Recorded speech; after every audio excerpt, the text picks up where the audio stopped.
Geeks and geekettes, gats and kittens, nerds and nerdarinas, and all the comic shops at sea. It's time once again for Ask Chuck Dixon, episode 125, where you, the general public, the great unwashed, the masses, as some refer to them, you get to ask me questions about what I do for a living. And what I do for a living, luckily enough for me, is I write comic books.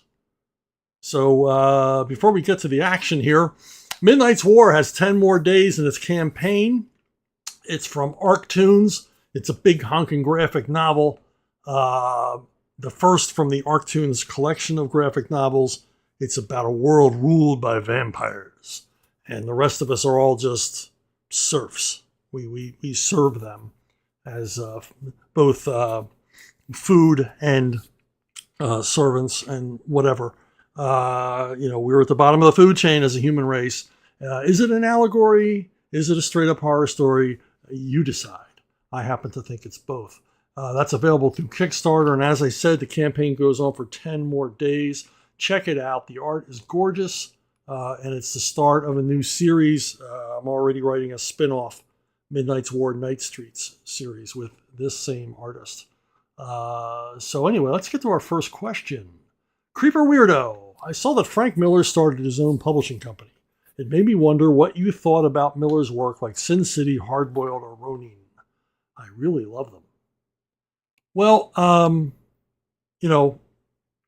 my problems, I have some problems with Sin City. First of all, these stories are extremely bleak. And I guess, maybe when I was younger, I would have appreciated them more. Because, you go through that bleak period in young adulthood where you think everything's hopeless. Most of us in our teenage years or a little bit older, young adulthood are a bit nihilistic. And these stories sort of fit into that mold. But yeah, I kind of, I was older when I was reading this series in my 30s. And it didn't work for me. It was just a little too much. And it is a pastiche, unapologetically so. And nothing wrong with people liking it. And then I liked Hardboiled mostly for Jeff Darrow's art. But again, it's a pastiche. It's just seems like an excuse for, ultra violence, which I'm not against. But if it were wedded to a story that I could remember anything about, I'd probably be a bigger fan. But I can't remember anything about the story here.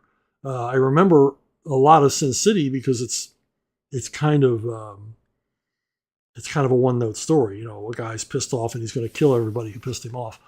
That's kind of easy to remember. I don't quite remember what Hardboiled was about, except it takes place in a world that only Jeff Darrow could envision. It really is spectacular to look at. So I probably enjoyed it more than Sin City for that reason. And one of the reasons I didn't like Sin City is that I know the source material. A lot of people refer to it as noir. It's not noir. It's not noir in any sense of the word. It's not neo-noir. It's got nothing to do with noir. It's hardboiled. Sin City is hardboiled. That's why he named his series with Jeff Darrow Hardboiled. And there was kind of a resurgence of interest in the hardboiled genre, which, basically came along in the 50s with the paperback explosion. And it was an explosion. Paperbacks were enormously popular in the 50s and enormously profitable for the publishers who published them. So things like, Mickey Spillane and Jim Thompson and later on in the 70s and 80s, James Ellroy kind of, have these hard-boiled heroes that I think really grew out of the desire of World War II vets to have something to read that they could relate to. Because, if maybe your granddad, maybe your dad was in World War II and they saw a lot of stuff, they were awakened to a whole new world. In some cases, a horrible new world. I mean, an aspect of humanity they had never seen before. And so they come back home from the Pacific and from Europe, harder men, more cynical about life. And these books a lot of them written by vets, reflected that.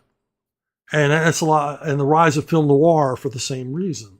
But film noir is different from hardboiled in that, I hate to go into a lot of detail, but this is what Sin City is about. This is what a lot of Miller's work is about.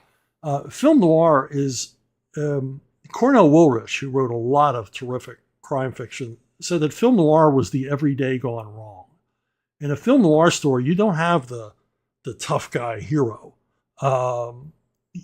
That's the hero or the protagonist in a film noir story is generally a normal person, or maybe someone with a checkered past. And something happens in their life that makes them go down a dark path. And they become a victim. They become a helpless victim of fate. And that's the best film noir stories. And if you think back to your favorite film noir, that's what it's all about. The other aspect of film noir, and this is what's missing from Sin City in particular, is the everyday. Film noir succeeded because of the restrictions placed on film noir by the filmmakers, or by the studios actually. Film noirs were meant to be filmed with B-level actors for the most part, on location to save money, and they were dark and shadowy because lights cost money. So the filmmakers, people like Fritz Lang and Anthony Mann, they were extraordinarily talented directors, had to work around these restrictions to create art. And they did. I mean, they took the restrictions and used them as a challenge to their talents. And so film noir movies are sort of dark and creepy and seedy because they weren't allowed to use a lot of lights. They weren't allowed, in the most part, to use studio sets. They had to film on location. And because of that, film noir movies take place in a world we can recognize, or at least a world the people in the 1940s and 50s could recognize. And it's very important in film noir to establish that realistic, relatable world, that everyday gone wrong. The part of that equation you need is the everyday part. So a lot of attention is paid to in film noir to scenes like this. I mean, this is obviously not a set. It's shot in an actual drugstore. This is from, that's Neville Brand, shooting up the place in DOA, a great film noir, one of the classics. And so you had to establish that. And for me, in any kind of genre fiction, you have to establish the everyday. You have to establish the norm, the baseline for what is normal before things go crazy. And that's true for film noir. It's true for any kind of crime story. It's true for comedy. It's especially true for horror, that you establish a baseline of reality. Sin City has no baseline of reality. It exists in a world where everyone is nasty, everyone is venal, it's always dark, it's always raining. There's nothing real about this world. There's no everyday. It's like this world has gone wrong. It's dystopic and weird and phantasmagorical from page one. And that's the problem I have with it. It delves way too hard into being a pastiche, a pantomime of a classic crime story. And that's my beef with it. Now, if you enjoy it, it's probably because you've never been introduced to this genre, or this is your intro to the genre of hard-boiled crime fiction. And that's cool. But I urge you to check out the source material, Jim Thompson in particular, but lots of other, terrific writers in that genre. And now, as for Ronin, I think the less said, the better. I can't remember anything about this book, and it was much anticipated. It was, his big follow-up to all the work he had done on Daredevil and Batman. And I think Frank fell into that trap. I mean, if you ever see a filmmaker, a director who's had a very successful film, a film that made big box office, everybody's talking about this guy, and everybody they can't wait to see this guy's next movie, and the studios throw money at him because they think this guy's got the magic touch. And for his second big film, he always, almost invariably, he or she will make the movie I've been wanting to make since film school. And that's always a mistake, because the movie you wanted to make in film school is generally poorly thought out crap, but that you've sort of fallen in love with. And I think Ronin was that. I think Frank Miller had enormous success. DC threw money at him, and said, we want to see your next work of genius. And so he probably did. Ronin is probably a project he had been wanting to do since he was like 17. And it's always a mistake. If you listening to this ever become a successful film director, successful writer, successful novelist, successful comic book artist, beware of, once you are successful, if you have some, God bless you if you do, if you have some enormous success in comics, be real careful about your follow-up, because, it can be a stumbling block. and if you go on IMDb and look at hit films made by big directors, and you look at the hit film and then look at the movie they made next, it's generally a bomb. Okay, hey, Creeper Weirdo Twin Spin. This is going to be a spin-tastic episode of this, by the way, and you'll see why soon. Okay, Creeper Weirdo asks another question. AI art and the reaction to it freaks me out a little bit. I feel like it's people selling out art for a new fancy product. Like, people want an art button product more than they want an artist with a voice. Let me give you an example and inflate your ego a bit. I have seen in your work 2 variants of a "this woman is a bitch" joke. That is you. It's not a robot repeating a phrase that it saw in a script or whatever. That's a joke you think is funny and that I noticed. Yeah, AI, there's no hand, especially for comic fans. And you're probably, almost everybody listening or watching this is a comic fan. And whether you know it or not, one of the reasons you like comics is because it's a raw medium. It's not computer driven. It's not fancy. It's somebody writing and somebody drawing, or somebody writing and drawing. And if you're like me, your favorite artwork is where you can see the artist's hand. And that's why artists become popular, because you like what you're seeing. You like that hand and you want to see it. You don't want polished, super polished work in which you can't see that a human being drew it. And in the case of AI, no one drew it. I think AI art is a good choice for small-time publishers who want a cover for their book, and they don't have the money for a cover artist, and they can sort of generate something. But I've seen horrible examples of AI art, and I've seen, pretty decent examples of AI art. But as always with a computer, because a computer is a moron, I don't care about AI. You can call it artificial intelligence. It's not. It's still a computer. It's still ones and zeros. Computers are morons. So the better material you give it, the better the end result. And that's always been true. But I've seen some astonishingly bad AI art. Now, my danger warning for everybody is, as a writer, is AI writing. And we already have this, if you don't know it. A number of years ago, this has to be at least 2 decades ago, somebody created a program for writing screenplays to make sure you don't leave anything out. In other words, so no cliche goes unspoken. And there's probably more than one of these. There's certainly more than one of these programs. And of course, producers love it because they can basically tell writers what to do and say, well, the computer says. And I actually had a collaborator once. We were writing something together, and I won't say his name because I don't want to embarrass him or her, who suggested running something we were working on through this program.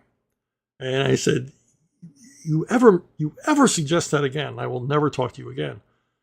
And the end result of basically AI writing a screenplay or a story is what we have today in cinema. We have stories that, has there ever been a time in entertainment where so many forgettable projects have been greenlit? You literally watch the movie and forget it the minute you're done.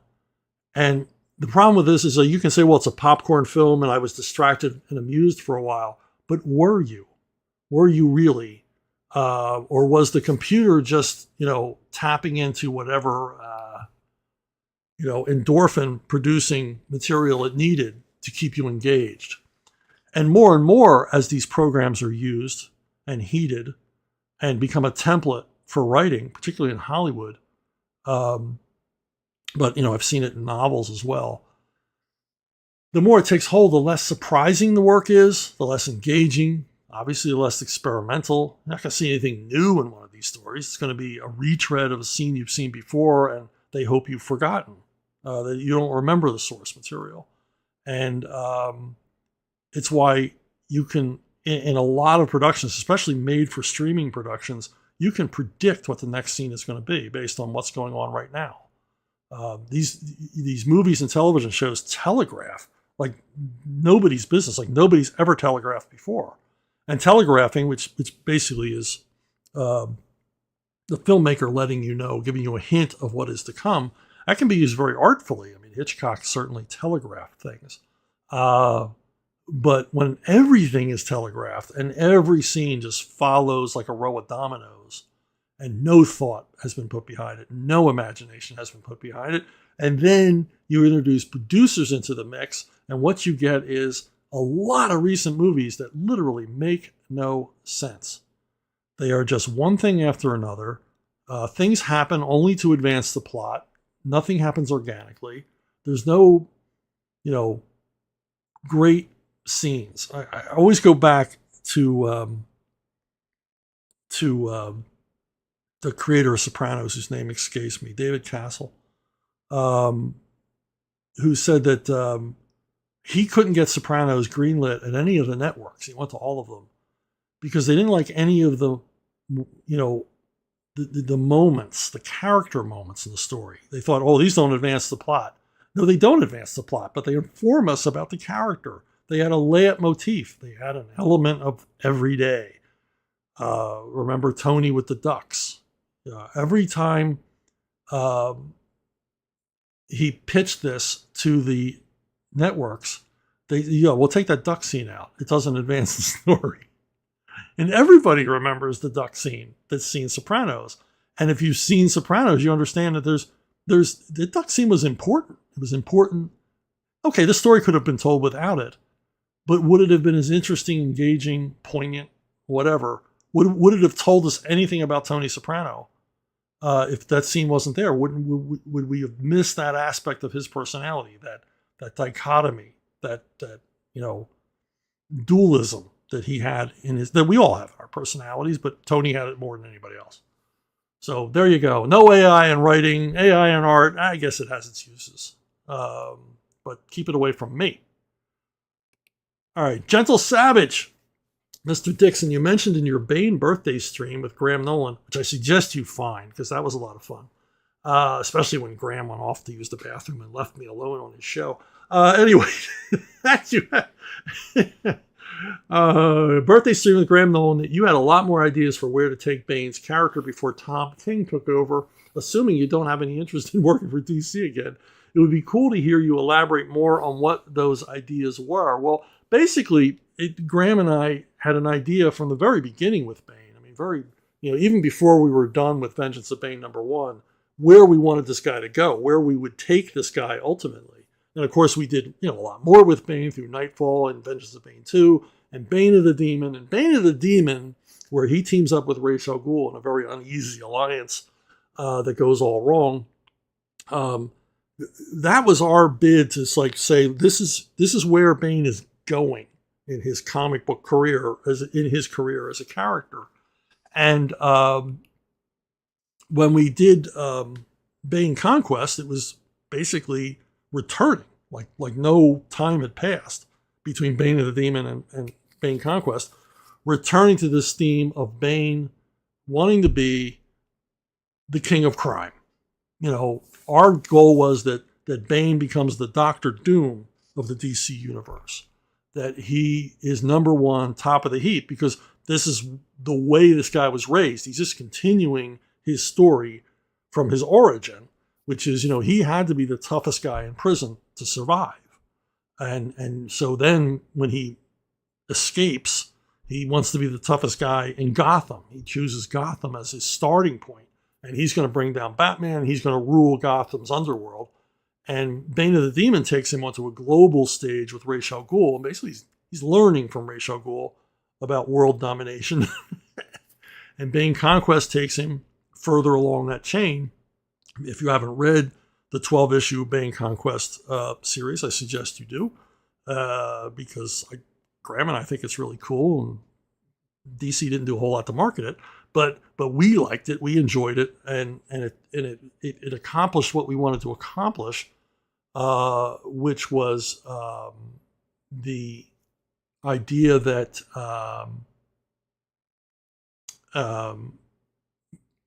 Bane would be the king of the underworld. In Bane Conquest, he ultimately takes over Cobra, the Cobra with a K, the DC's big international crime organization. But we lay a lot of Easter eggs in Bane Conquest because he keeps encountering Intergang.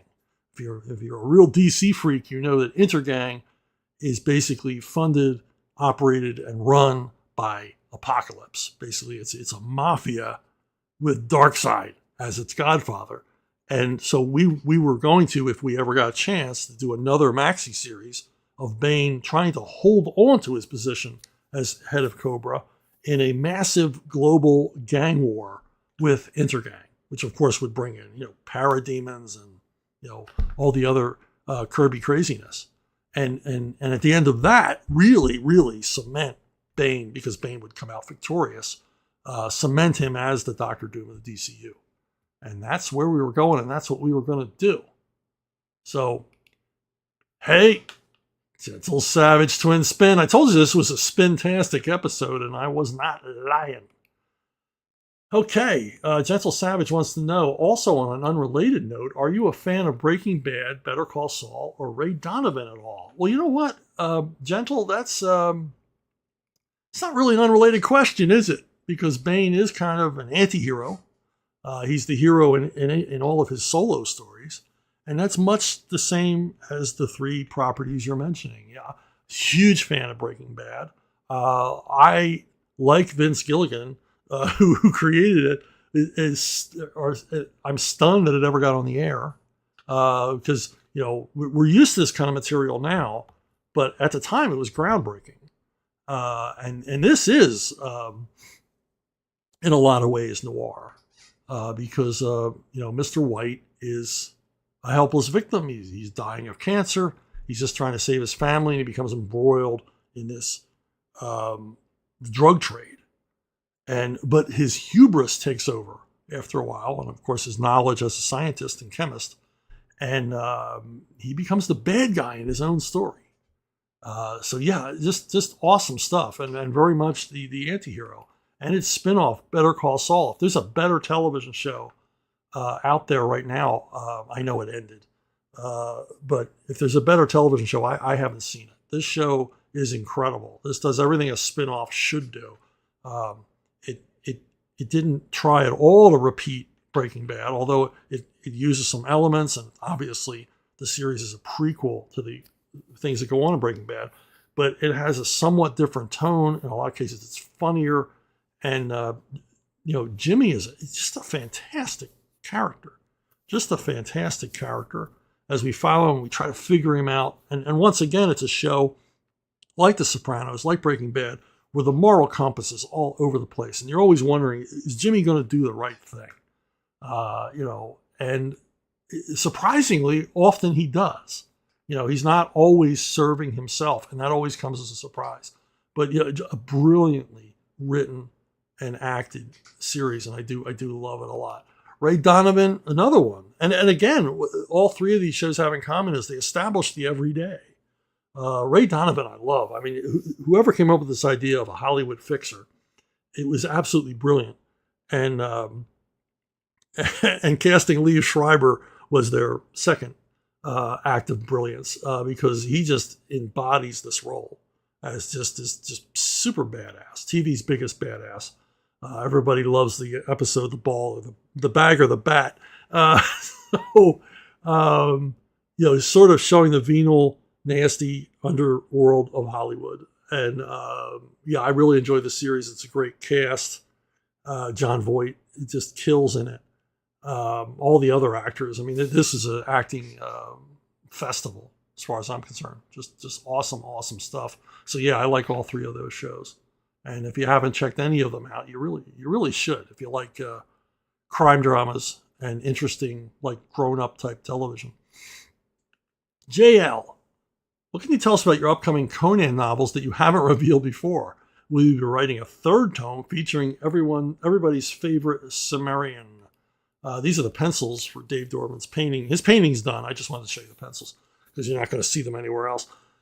I've written two. They've yet to be published. The first one's yet to be published. And the first one is The Siege of the Black Citadel.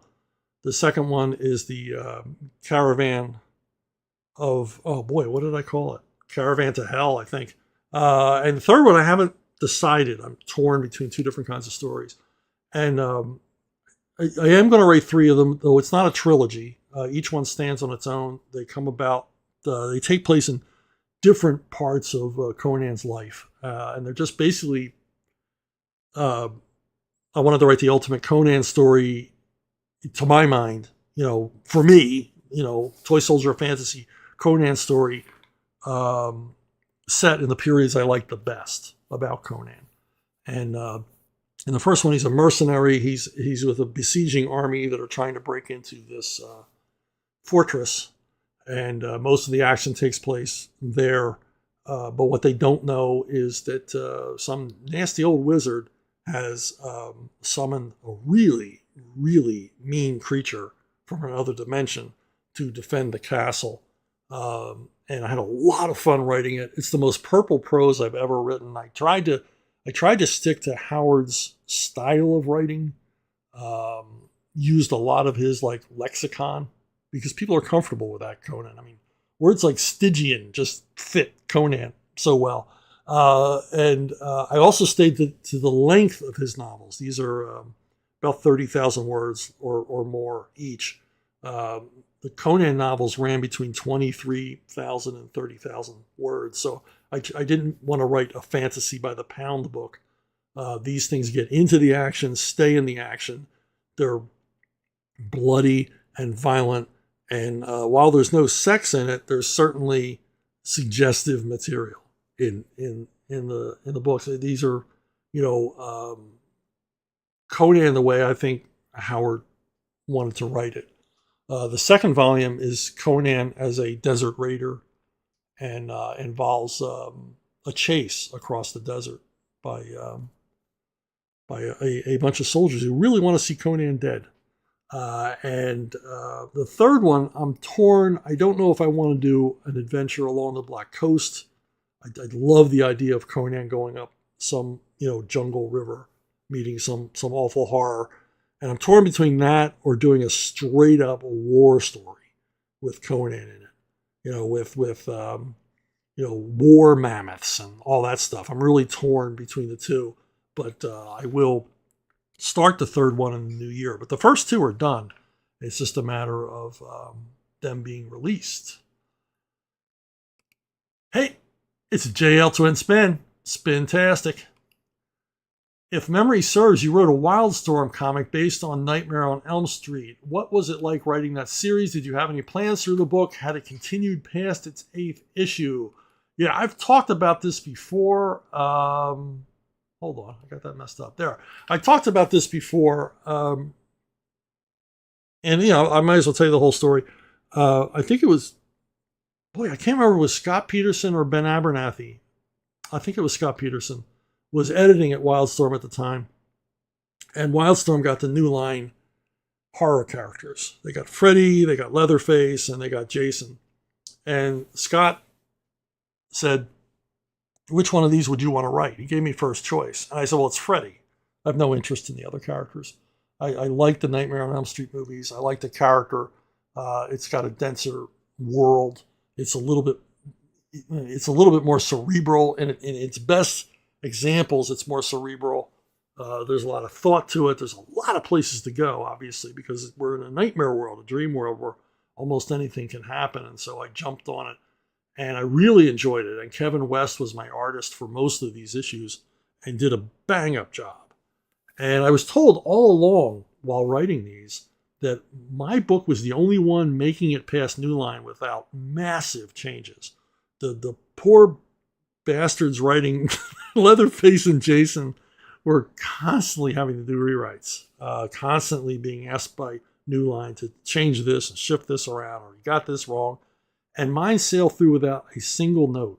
And I was really happy about that because it told me that I got the character right, which I didn't have any doubt about, but it's nice to hear, especially from the people who own the characters. And everything was going along great. The book was selling well, and we were, everybody was happy.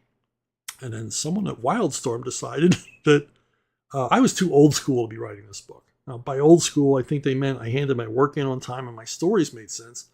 So I was fired off the book and never wrote. I think I did write past the 8th issue, but they didn't use any of the material. And the 8th issue that I wrote was the last issue because they couldn't find a writer who could get past the New Line people.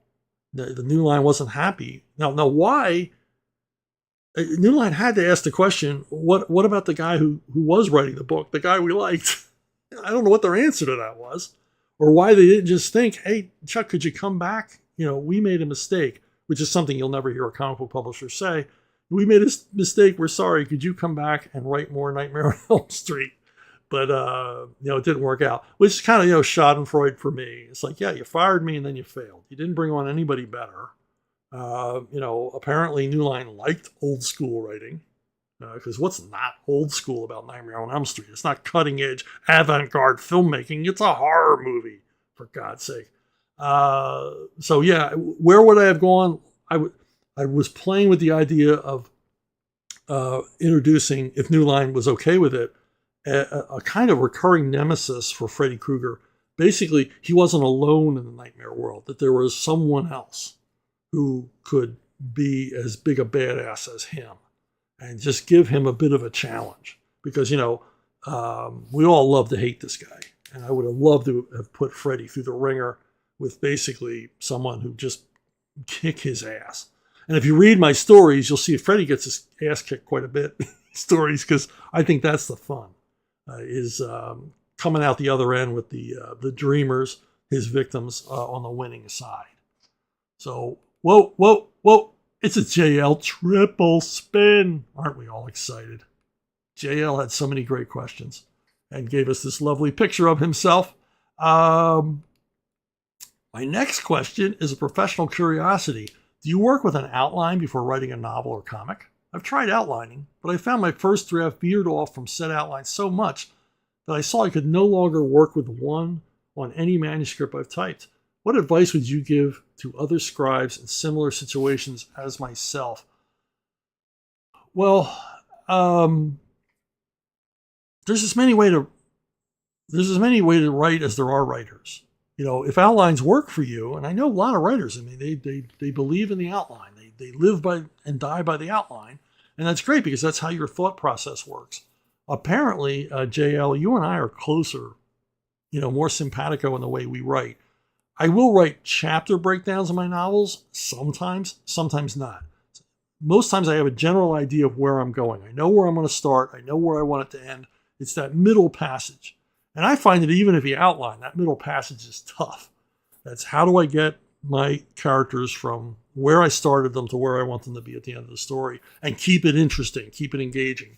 And that's the challenge in a novel, because it's the length. You got to keep people interested.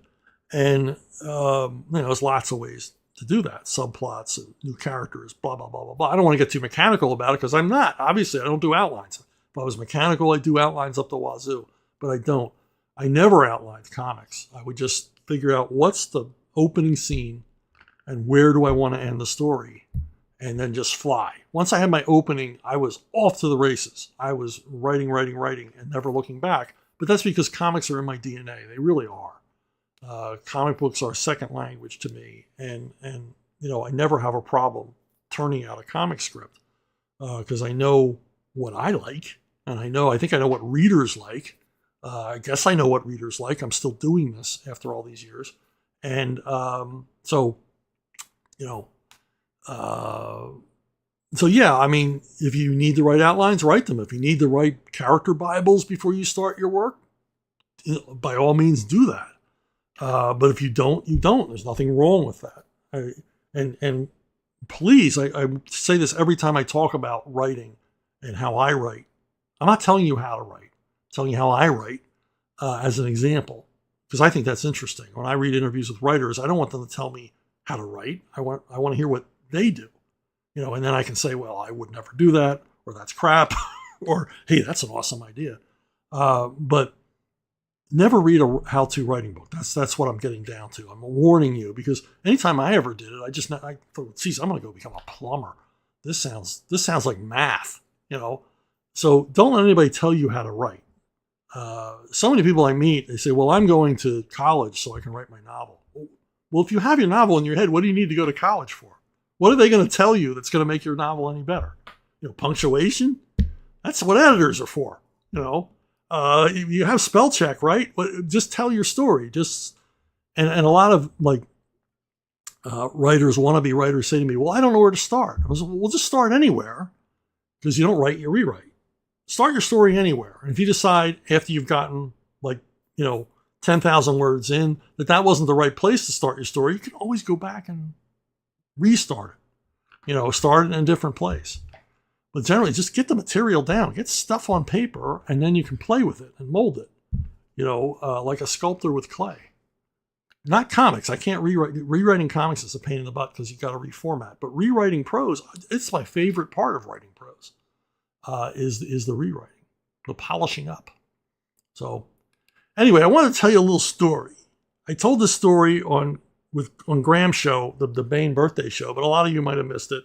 And I realized that Graham got a kick out of it, and I thought you might too. Back when I was in high school, I was on the high school newspaper. And one of a girl who was on the high school newspaper, this is like junior year high school, she was telling me that she wanted to write a series of articles about students and their hobbies. And I thought, that's great. That would be a great series of writing. That'd be interesting. We would get to know our fellow students and their interests outside of school. And she says, yeah, but nobody wants to talk to me about their hobby. I can't get anybody to agree to an interview about their hobby. And I said, well, I collect comic books. And she said, see, that's what I mean. You don't want anybody to know that. So, anyway, let's get to what you're reading.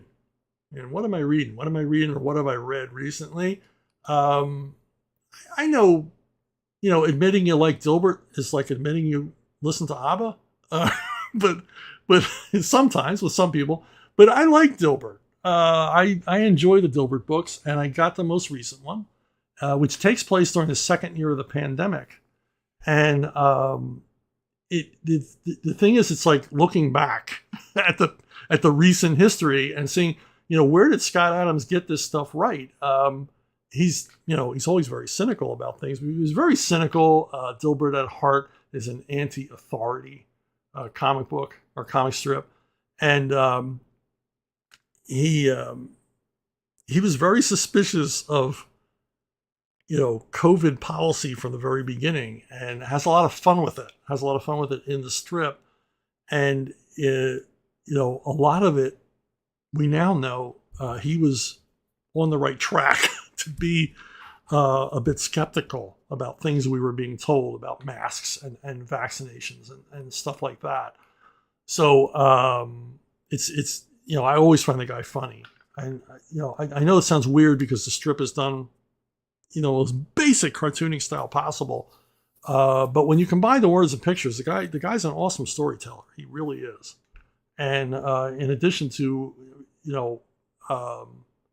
very, very rarely hitting a false note in the strip, which is tough when you've got to do 365 strips a year.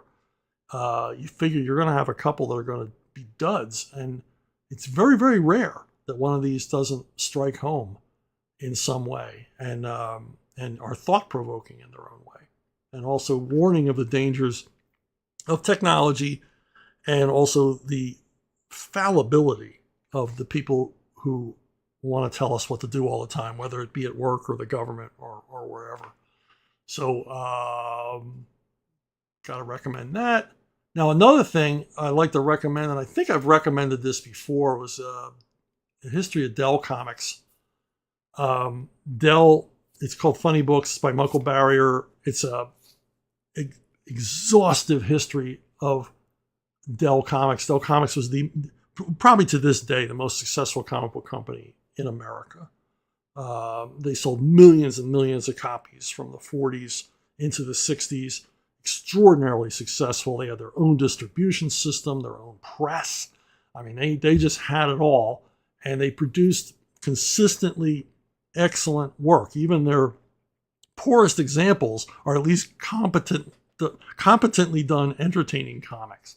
And they did all kinds of things, from funny animals to westerns to movie tie-in comics, crime comics, action adventure, anything you could possibly imagine. Dell Comics is into. And Michael Barrier does a terrific job. I mean, this was a treasure trove for me because I knew nothing about this company. And it was very hard to find anything out about this company. But he dug deep and got all the goods. So you have this history of the company and all of the massive talents who work there. John Stanley, Gaylord Dubois, Carl Barks, and how they came to work at this company and how they came to create the things they created. And it's if you're interested in the beginnings of the American comic book industry, you couldn't start in a better place than this book, and I highly recommend it. I'm also still on a nautical fiction kick for some reason. I used to read a lot of it years ago, and I just sort of recently picked it up in the last few months. I'm still in the middle of The East Indiaman by Ellis K. Meacham, and it's typical nautical fiction. Bow guns blasting and boarding parties and broadsides and all the rest of it. But what made it interesting for me was it is about an East Indiaman. These were the ships that were run by the Bombay Marines, and they were a private navy who mostly served the East India Company out of England, and they sailed the Indian Ocean and South China Seas. Basically, these were cargo ships, except they were armed to the teeth and packed with fighting men, because pirates and the French were always lurking around the corner. And this one takes place in the early 1800s. France and England are still at war. And it involves the Percival. Oh, God, I can't remember the guy's name. Anyway, Percival is the character. But he's a manly guy. He's more manly than the name Percival would make you believe. And he battles his way across the Indian Ocean and has to put down a mutiny by sepoys. These are the Indian soldiers that serve the East India Company. And it's good stuff. Good, rousing, ripping yarn. I'm really enjoying it. Now, this book was recommended to me by the multi-talented, awesomely talented William Ray, because I mentioned on Facebook that something about Matthew Perry's memoir, something disparaging, but mentioned that I like film memoirs if they're by interesting people and they wrote them themselves. And William Ray said, "Well, you've got to read this one by Nick Nolte." Because he did write it himself, and he said it's an excellent book, and he's absolutely right. You've seen Nick Nolte and stuff. I mean, he became a big star on TV with Rich Man, Poor Man, and then went on to The Deep, which established him as a film star, worth $1 million a picture, because this movie was extraordinarily successful. And he took The Deep. He didn't want to take this answers a lot of questions. I've always had a million questions about Nick Nolte's career, and this book answers all of them. He's very, very candid, brutally candid at some points. But he took The Deep after turning down lots and lots of movies, but he kept turning down The Deep. It was Robert Shaw who convinced him to do it. So it's a treasure hunting movie. What the hell? Just be in the movie. It's going to be fun. But I love it when actors talk about the movies they were almost in. And you can reimagine the movie with them in it. And two of them, which was a surprise to me, he was supposed to be the second lead in Slapshot under Paul Newman. He was supposed to be the younger hockey player that would eventually be played by Michael Onkine. And he was all set to be in Slapshot. He was cast, he was there, he was on location, and he couldn't skate well enough. And he's an athletic guy. Nolte, former football player, he's an athletic guy, but he could not skate well enough to play a hockey player, as much as he tried, and kept injuring himself. And so they had to let him go and hire Michael Onkine. But when he mentioned that, I thought, well, wow, I mean, what a great skater Paul Newman became, because he's very, very good at skating, very, very convincing as a hockey player in this film. But that was sadly not to be a part for Nick Nolte. He was also in the running for the lead in Apocalypse Now, and actually thought he had it for a while until they called him and told him that they had chosen Harvey Keitel, who eventually would bow out, be replaced by Martin Sheen. It always fascinates me to know what movies actors were almost in. But of course, Nick Nolte from lots of, action films and dramas and all the rest of it, like 48 Hours and things like that. But one of the questions I had going into the book is, why is Nick Nolte in so many movies I really love? I mean, he's in a lot of my absolute favorite movies I watch over and over and over again. And why is that? And it's mostly because he was very careful and thoughtful about the kind of movies that he wanted to make. And while he was on the set of The Deep, he met I think a Czechoslovakian director who said, I want you to play the lead in my next movie, which turned out to be Who'll Stop the Rain. This is absolutely one of my favorite films. Nolte is a merchant marine who helps a buddy smuggle some dope out of Vietnam back to California, and bad things happen from there. And it's him and Anthony Zerba and Tuesday Weld, and it's a thinking man's action film. It's got a lot to recommend it. Beautifully shot in Mexico and Southern California, and just a real cool flick. And he's perfect as Ray Hicks, the former Marine who gets involved in all kinds of trouble. His next film was suggested to him because someone saw him reading the book on set, North Dallas 40. This was a novel, a semi-autobiographical novel written by an NFL player, and Nolte wanted to play the part. And his agent said, "Yeah, you're not right for that part. You don't want to play a football player." But Nolte said, "Well, I'm going to do it, and I'm going to make the deal." And his agent said, "Well, you're an actor. You can't make deals." But Nolte went to the studio and pressed and pressed and pressed, and lo and behold, they gave him the deal. They put him in the lead, allowed him the choices in casting. They gave him a choice of 3 different producers and 3 different directors to work with him. And, here he is in his, basically third big A picture, calling all the shots. And the day he signed the deal with Paramount, he fired his agent and manager. Also, Cape Fear, Martin Scorsese's remake of the Gregory Peck, Robert Mitchum classic. Nolte's terrific in this movie as well. Thin Red Line as the hard-driving commander of an army unit who's, trying to hide his own weaknesses, his own doubts about himself. A very nuanced performance. And probably my favorite role of Nick Nolte of all time is The Good Thief. It's a remake of Bob Le Flambeur, a French crime thriller. It's made by Neil Jordan, and it's Nick Nolte is an expat American living in Paris who's dealing with an art heist, dealing with his own heroin addictions, something that Nick Nolte sadly knew a lot about. And I can't even begin to count how many times I've rewatched this movie. There is so much great material, so many great scenes. The resolution of the film, Nolte's fantastic in it. Everybody's great in it. And I see something new every time I watch it. I highly recommend it. Now, another question I've always had about Nick Nolte and his films that this book answers is, what happened to Raquel Welch in Cannery Row? It was touted, it was publicized that Nick Nolte and Raquel Welch were going to star in a film version of John Steinbeck's Cannery Row. And boy, I was looking forward to it. Heard a lot about this movie and everything else. And then And then we heard Raquel Welch was out of the picture. She was gone and replaced by Deborah Winger. And along with that came these stories that Raquel Welch was difficult to deal with.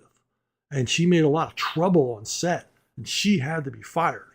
So she was uncooperative and making trouble and everything else. Now, if you know anything about Hollywood, that's sort of like a euphemism for she wouldn't sleep with the director, which I think that's what was going on here. Nolte doesn't know why the director suddenly turned on her and fired her for being late. And the exact opposite was true. Rocky was there before anybody else because she thought she was a little too old for this role. And she was on set before anybody else so she could spend extra time in makeup in order to play a character a little bit younger than she was.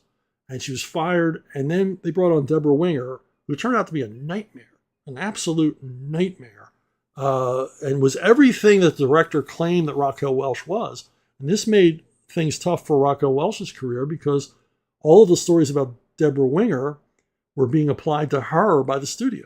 In other words, when Deborah Winger would do something crazy on set and endanger everybody or play a nasty prank or show up late or disappear for 3 days, so they had to stop shooting, the studio put out that Raquel Welch did that. And we know Raquel Welch is not, she's a trooper. She would never do that. She wasn't difficult to work with because the proof for me is that on an episode of Seinfeld, she plays herself mocking the image of how difficult she is to work with. Now, nobody who's difficult to work with would do that. Make fun of the negative aspects of this image that were unfairly applied to her. But I love that this book tells that story, and we get to learn what the hell happened on that set. Now, oddly, there's films he does not mention. And one of them is another of my favorites, Farewell to the King, in which it's a World War II story in which he plays a shipwrecked Navy guy who ends up becoming the warrior king of a tribe on an island held by the Japanese. That's a John Milius picture. It's got some awesome stuff in it. Another grown-up action film. And he does not mention the film, and I gotta wonder if there's the fact, I can't imagine he didn't like making it, but I think maybe he has a history of drug abuse. Maybe he couldn't remember a lot about this shoot or remember enough to talk about it, but he didn't. Or maybe he didn't like the movie in the end result because it did bomb at the box office, unfortunately. Milius thought this was going to be his Lawrence of Arabia, and it just turned out to be a big dud. But I've watched this movie multiple times, and I as with the others, see something new in it each time. Another movie he never mentions is his actual first feature film. He kind of pretends that didn't happen. Return to Macon County, which is a sequel to Macon County, Macon County Line. It's a sequel to Macon County Line, which two drive-in pictures produced by Max Baer Jr., who played Jethro Bodine on Beverly Hillbillies. And both these movies are fun drive-in fare, but I guess Nick Nolte didn't want to, remember that he was in this, even though apparently this is where he began his lifelong friendship with Don Johnson. They're both in the movie. Another one he doesn't mention is Extreme Prejudice, but I'll give him a pass on that because it is a gonzo 80s action film. And there's nothing wrong with that, but he doesn't necessarily have any reason to be proud of this movie because it's sort of a psychedelic retake on The Wild Bunch. It's kind of a weird movie. It's bits and pieces of it are great, but the whole thing is a huge bloody mess, emphasis on bloody. But I still enjoy it. It's as close to a guilty pleasure movie as I've ever watched. I only say that because I don't have guilty pleasures. I don't think you should be guilty about your pleasures. If you like something, you'll like it. So anyway, BrunoBookstore@gmail.com. That's where you got to go if you want to get your spins, baby. If you want a twin spin, triple spin, the most likely place I'm going to find you is BrunoBookstore@gmail.com. You can ask questions here below the video. Chances are I might miss them. You can ask on Twitter. You can ask on Facebook. I might miss you there. But I've never missed questions at BrunoBookstore@gmail.com because I check that email every day, sometimes several times a day. While I still got you, First Kill, Rambo's first tour in Vietnam from Sublado Comics, is still available on Indiegogo. It's in demand. And we've reached our goal, but we want you to have this thing, man. And there's stretch goals and such like that. Sylvester Stallone's concept, me writing the script, some awesome artists on the art. If you know the Critical Drinker from his videos, he's written a bonus Major Troutman story. Troutman set in Korea as a young man. He's written that, which is really cool for his listeners. And check it out. It's in demand. I don't know how long it's going to be up, but there's no rush on that like there is on Midnight's War. Only 10 days left on Midnight's War. So check out First Kill, Rambo's first tour in Vietnam, graphic novel. And that's it for me this week. Covered a lot of ground. Probably told you more about Nick Nolte than you cared to hear. But it's my show, darn it. So that's it. Thanks for listening. Thanks for watching, liking, subscribing, spreading the word.